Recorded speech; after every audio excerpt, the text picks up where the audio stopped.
के जातनी। अच्छा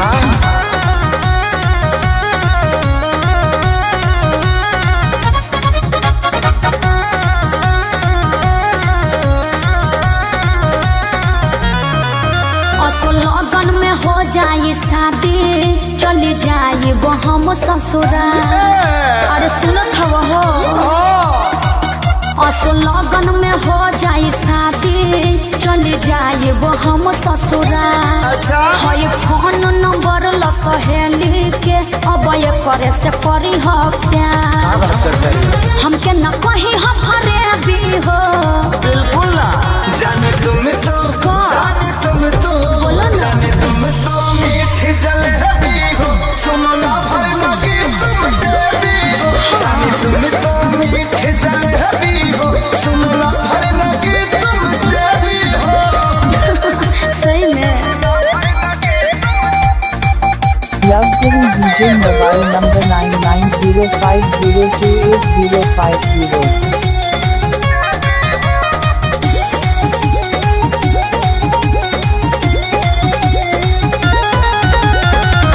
मजबूरी हो ऐसे बदूरी हो अह बिया है में खाए तू पूरी हो कबो न रोई हो हमके न जोही हो पापा के इज्जत खातिर बाई जरूरी हो।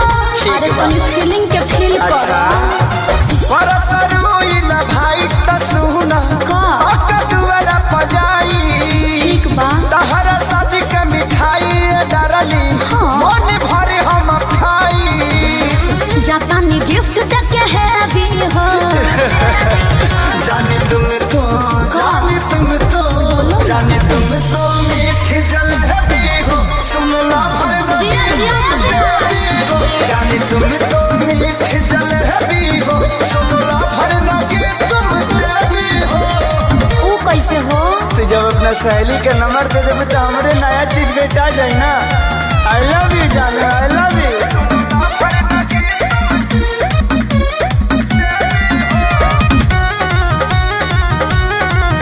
Love Guru DJ mobile number 9905028050. लुटी ह खूब मजा तो ताजा ताजा पाई के लभर हो ए हो खेसारी अब की बारी पियबे से करब हम सबर हो।